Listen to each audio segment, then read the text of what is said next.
आपको एक चेहरा पहचान में आ रहा है? ये भारत की कोई महिला नहीं है, ये ब्राजील की मॉडल लारिसा है। लेकिन पिछले साल हरियाणा के चुनाव में 22 लोगों ने इसी चेहरे की मदद से वोट डाली है। नाम अलग अलग और पहचान एक। कोई सीमा बनी, कोई स्वीटी बनी, कोई बिमला बनी, लेकिन हर जगह फोटो लारिसा की। अब जरा सोचिए, अगर वोटर कार्ड्स तक में ये गड़बड़ी है तो हमारे चुनाव में कितने पारदर्शी बचे हैं। नमस्कार दोस्तों, मैं हूँ राज रघुवंशी। आज मैं आपको दिखाने वाला हूँ वो सारी रिपोर्ट्स, वो तस्वीरें और वो डाटा जिसने भारत के चुनाव आयोग पर सबसे बड़ा सवाल खड़ा कर दिया है। तो चलिए शुरू करते हैं वोट चोरी की असली कहानी। हरियाणा के पिछले चुनाव में कुछ लोगों ने कुछ ऐसा किया जिससे पूरा सिस्टम हिल गया।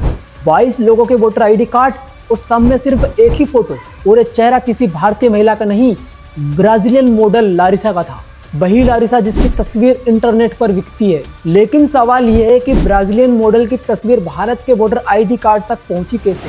कांग्रेस की इन्वेस्टिगेशन टीम ने इस पर कई महीनों तक काम किया और 5 नवंबर को राहुल गांधी ने जो एक्सपोज किया, उसने हरियाणा के चुनाव को शक के घेरे में डाल दिया। रिपोर्ट के मुताबिक डुप्लीकेट वोटर्स, इनवैलिड एड्रेस और फर्जी आईडीज मिलाकर करीबन 25 लाख वोटर्स फेक निकले, यानी हर 8 वोट में से 1 वोट फर्जी। इतना ही नहीं, एक फोटो को 2 अलग अलग बूथों पर 2 नामों से 223 बार इस्तेमाल की गई है। 223 बार। एक जगह विक्रम सिंह नाम के आगे उसी महिला की तस्वीर थी और एक बीजेपी लीडर के घर पर करीबन 66 वोट रजिस्टर्ड थे।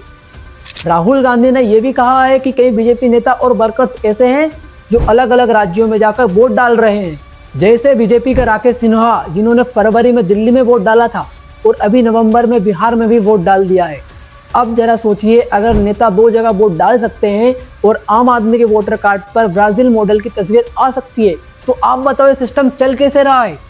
अब वापस लारिसा के केस पर आते हैं। जिन वोटर कार्ड पर उनकी तस्वीर लगी थी, उनमें से एक महिला की 2022 में ही मौत हो चुकी है और दूसरी महिला पिंकी ने कहा कि उनकी फोटो गलती से आ गई है, इसलिए उन्हें आधार कार्ड से वोट डाल दिया है। यार आधार कार्ड लेके गए थे वोट डालने। तो सरकार की तरफ से जो स्लिप गई थी उसमें फोटो आपकी नहीं थी? No sir. लेकिन वोट डालते वक्त फोटो मिलान अनिवार्य है, तो पिंकी ने वोट डाली कैसे? और जब एक खबर ब्राजील पहुंची तो लारिसा ने खुद कहा कि मेरी स्टॉक फोटो है, मुझे नहीं पता कि मेरी फोटो का इस्तेमाल इंडिया में क्यों किया जा रहा है।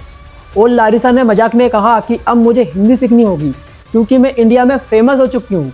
लेकिन बात मजाक की नहीं है।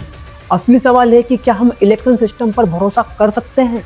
कभी भारत के चुनाव को दुनिया का सबसे पारदर्शी लोकतंत्र कहा जाता था और आज वही सिस्टम बन गया है लाफिंग स्टॉक, और इसकी वजह है इलेक्शन कमीशन।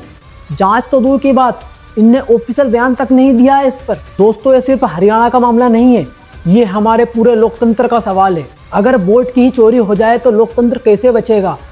अगर आप भी चाहते हैं कि ऐसे मुद्दे सामने आए तो इस वीडियो को शेयर करके हमारे चैनल को सब्सक्राइब जरूर करना। Thank you.